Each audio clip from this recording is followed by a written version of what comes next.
말씀 앞으로 오신 여러분을 환영합니다. 오늘은 168강 69장 첫 번째 시간으로 예루살렘 멸망에 관하여라는 제목으로 말씀을 나누도록 하겠습니다. 69장은 감람산 위에서라고 제목이 되어 있고요. 성경 마태복음 24장, 마가복음 13장, 누가복음 21장 5절부터 또 38절까지의 말씀을 본문으로 기록이 되어 있습니다. 우리는 지난 시간에 예수님께서 말씀하신 것처럼 한 알의 밀알이 땅에 떨어져 죽지 않으면 많은 열매를 맺을 수가 없다. 주제 성경절이었습니다. 한 알의 밀알이 땅에 떨어져 죽지 않으면 한 알 그대로 있고 죽으면 많은 열매를 맺느니라. 예수님의 십자가를 미리 설명하고 있는 말씀입니다. 헬라인이 예수님께 나와 말씀을 들으러 왔을 때 예수님께서는 온 세상의 사람들이 말씀 앞으로 올 것을 미리 그들을 통해 보셨습니다. 그리고 그 일이 이제 곧 예수님께서 십자가에 달려 돌아가실 때가 이르는 것을 깨닫게 해주는 사건이 되었습니다. 인자가 영광을 얻을 때가 왔도다. 이 말씀을 하시면서 예수님께서 마태복음 23장 38절에 이렇게 말씀하셨습니다. 보라, 너희 집이 황폐하여 버려진 바 되리라. 너희 집이 황폐하여 버려진 바 되리라. 예수님께서 이 말씀을 하셨을 때 사실 듣는 사람들의 그 마음 속에는 무서운 생각이 들었습니다. 너희 집이 황폐하여 버려진 바 될 것이다. 좋은 말이 아니죠. 사실 예수님을 부인하던 사람들이 예수님을 부인하면서도 또 말씀에 무관심하면서도 마음속으로는 이 말씀의 뜻이 무엇인지 궁금했습니다. 보이지 않는 위험이 그들 앞에 있는 것처럼 생각되었기 때문입니다. 이 장엄한 성전이 무너질 수 있을까? 채석장에서 통째로 가져온 것 같이 큰 돌도 있었는데 이 성전이 어떻게 무너지고 황폐해지고 버려진 바 될 것인가? 다니엘을 포로로 잡아갔던 느부갓네살 왕이 침공했을 때도 무너지지 않았던 성벽이 있었습니다. 그런데 이 견고한 벽들이 어떻게 무너질 수 있을까? 제자들은 이해가 가질 않았습니다. 마태복음 24장 1절 2절 예수께서 성전에서 나와서 가실 때 제자들이 성전 건물들을 가리켜 보이려고 나오니 대답하여 이르시되 너희가 이 모든 것을 보지 못하느냐? 내가 진실로 너희에게 이르노니 돌 하나도 돌 위에 남지 않고 다 무너뜨려지리라. 돌 하나도 돌 위에 남지 않고 다 무너뜨려지리라. 이렇게 큰 건물이 어떻게 무너질까? 예수님께서 돌 하나도 돌 위에 남지 않고 다 무너질 것이라고 말씀하셨습니다. 사실 우리가 지금 살펴보는 이 말씀은 앞으로 약 40년 후에 있게 될 예루살렘 멸망에 대한 이야기입니다. 이 이야기를 이제 오늘 살펴보게 되는 것입니다. 예수님께서 감람산에 계실 때 베드로와 요한, 야고보와 안드레가 나왔습니다. 그때 이렇게 예수님께 질문을 하는데요. 마태복음 24장 3절입니다. 예수께서 감람산 위에 앉으셨을 때에 제자들이 조용히 와서 이르되 우리에게 이루소서 어느 때에 이런 일이 있겠사오며 또 주의 임하심과 세상 끝에는 무슨 징조가 있사오리까? 예수님 저희에게 말씀해 주세요. 주님의 임하심 그리고 세상 끝에는 무슨 징조가 있겠습니까? 예나 지금이나 사람들은 언제 이 세상이 마칠까에 대한 관심이 많습니다. 많은 사람들이 그 생각을 하는 것처럼 제자들도 마찬가지였습니다. 그래서 질문을 한 것입니다. 예수님께서 예루살렘 멸망과 또 예수님의 재림의 일이 일어날 때 그때쯤 일어날 징조들에 대하여 말씀을 해 주시는데요. 이 두 사건에 일어날 징조들이 따로따로 말씀되기보다는 섞어서 말씀하셨습니다. 예루살렘 멸망의 징조들이나 예수님 재림의 징조들, 이 두 가지를 섞어서 말씀하셨어요. 그래서 오늘 우리가 배우는 말씀은 예루살렘 멸망에 대한 말씀입니다. 예수님께서 장래에 일어날 일을 보신 대로 말씀하셨다면 제자들이 아마 감당하지 못했을 것입니다. 그래서 이 두 가지 사건을 섞어서 말씀하시면서 제자들이 그 뜻을 말씀을 연구하면서 깨닫도록 해 주셨던 것입니다. 그래서 이 말씀은 예루살렘 멸망을 앞둔 유대인들뿐만 아니라 세상 마지막을 앞둔 사람들에게도 적용되는 말씀인 것입니다. 예수님께서 예루살렘 멸망 직전에 있을 일들을 말씀하셨어요. 첫 번째, 거짓 메시아를 조심하라. 마태복음 24장 4절. 예수께서 대답하여 이르시되 너희가 사람의 미혹을 받지 않도록 주의하라. 많은 사람이 내 이름으로 와서 이르되 나는 그리스도라 하여 많은 사람을 미혹하리라. 거짓 메시아들이 나타나서 구원의 때가 왔다고 말할 것이었습니다. 이런 일들이 많은 사람을 잘못된 길로 인도하게 되는 것이죠. 예수님이 거짓 메시아가 나타나서 사람들을 미혹한다 그랬는데, 말씀하신 대로 예수님이 돌아가신 후에 예루살렘이 로마에 의해 포위되었을 때 그 사이에 거짓 메시아들이 나타납니다. 사람들을 미혹하지요. 잘못된 길로 인도하는 것입니다. 오늘날에도 각 시대를 통해 거짓 메시아가 나타나 말씀대로 살고자 하는 사람들을 잘못된 길로 인도하는 것을 보게 됩니다. 어떻게 우리가 구분할 수 있을까요? 어떻게 거짓 메시아인지 참 메시아인지 알 수 있을까요?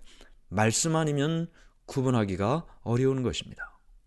두 번째는요, 난리 소문이 있겠다. 마태복음 24장 6절. 난리와 난리 소문을 듣겠으나 너희는 삼가 두려워하지 말라. 이런 일이 있어야 하되 아직 끝은 아니니라. 예루살렘 멸망 전에 사람들은 권력을 잡으려고 서로 다퉜습니다. 싸움을 했죠.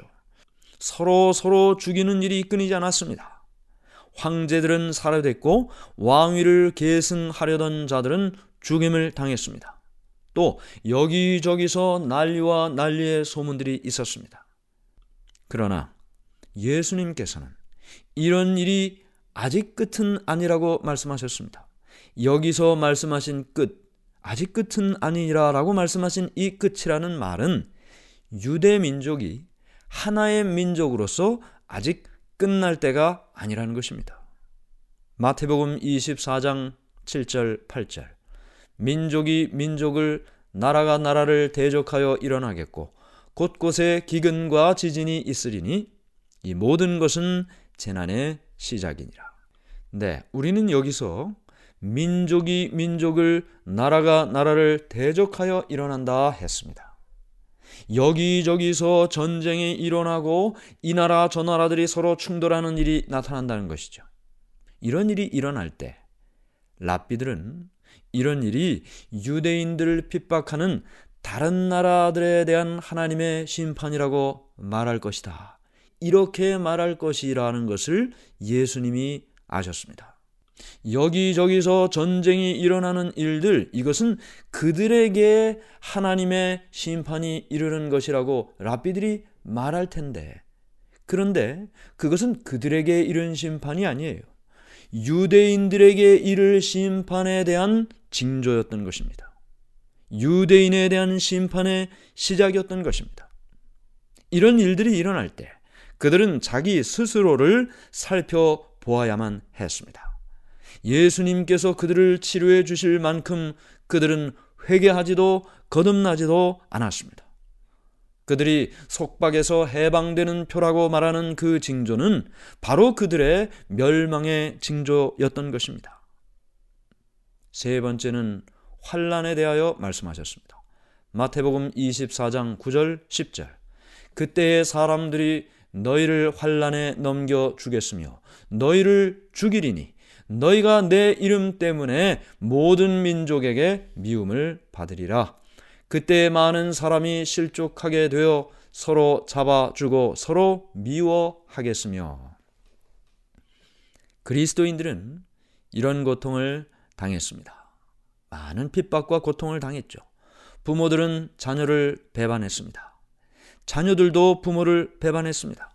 친구들은 자기 친구들을 사내들인 회에 넘겨줬습니다. 박해자들은 스데반을 죽이고 야고보를 죽이고 다른 그리스도인들을 죽였습니다. 하나님께서는 박해받는 종들을 통해서 유대인들에게 회개할 수 있는 마지막 기회를 주셨습니다. 어떻게 해요? 박해받는 종을 통해서, 그들을 통해 예수님께서 다시 한번 그들에게 나타날 수 있는 기회를 주셨던 것입니다. 그러나 그들에게 돌아온 것은 사형 선고였습니다. 그들을 죽임으로 유대인들은 다시 하나님의 아들을 못 박았습니다.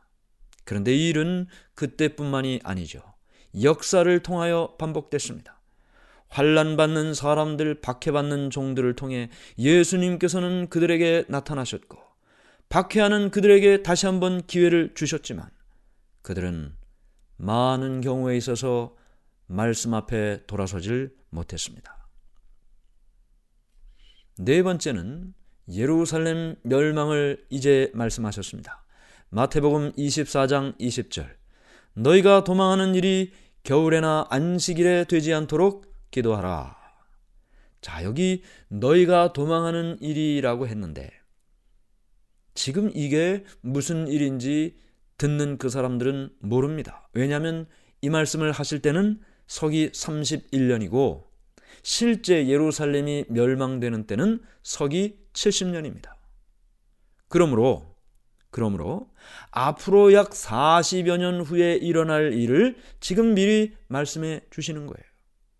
그런데 예수님께서 예루살렘 멸망에 대한 말씀을 하시면서 안식일에 대하여 말씀하셨습니다. 너희가 도망하는 일이 겨울이나 안식일이 되지 않도록 기도하라.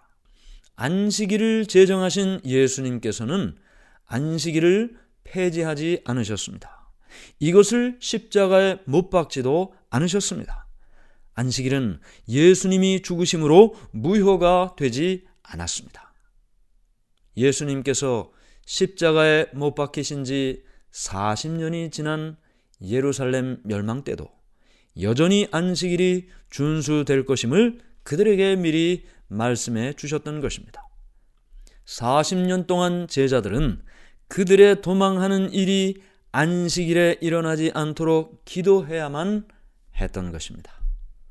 오늘 우리는 마태복음 24장의 말씀을 중심으로 예루살렘 멸망에 대한 징조를 들었습니다. 보라, 너희 집이 황폐하여 버려진 바 되리라.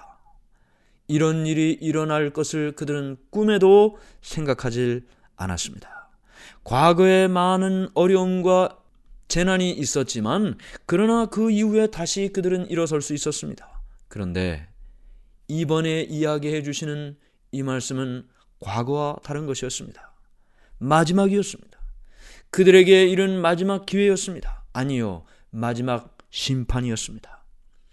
그들이 그리스도를 거절했을 때 마침내 그들에게 예루살렘 멸망이라는 사건이 이르게 되었고 이 일이 있은 이후에 20세기가 이를 때까지 거의 2000여 년 동안 그들은 나라 없는 소름 속에 전 세계를 떠돌아다니는 사람들이 되고 만 것입니다.